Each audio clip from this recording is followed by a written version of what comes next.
आज की वीडियो में हम ये पैराग्राफ हम पढ़ेंगे।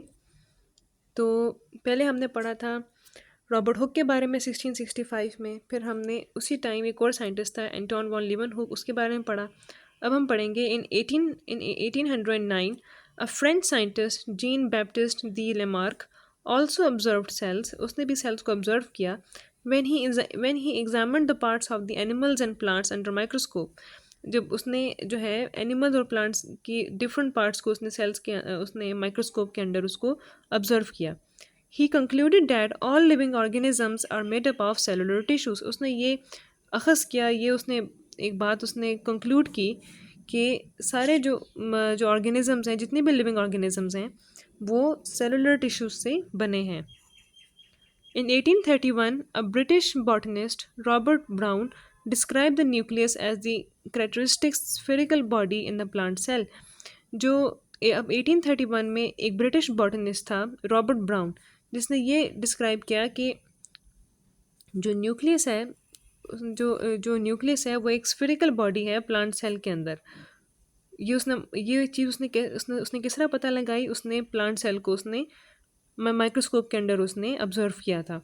This made a new concept about the cell already given by the Robert Hooke that the cells are empty chambers, जो सेल्स हैं वो एम्प्टी जो जो सेल्स जो हैं वो एम्प्टी चैम्बर्स हैं।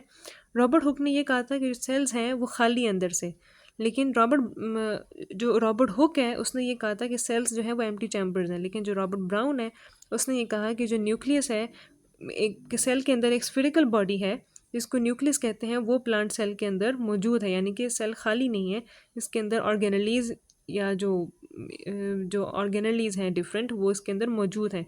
और रॉबर्ट ब्राउन ने सबसे पहले न्यूक्लियस को ही उसने ऑब्जर्व किया, क्योंकि न्यूक्लियस सबसे ज़्यादा प्रोमिनेंट होता है सेल के अंदर। अच्छा, इसके बाद in 1838 a German botanist Matthias केल्जन claim that all the plants were made up of cells, उसने ये क्लेम किया कि जितने भी प्लांट्स हैं वो सब सेल से बने हैं।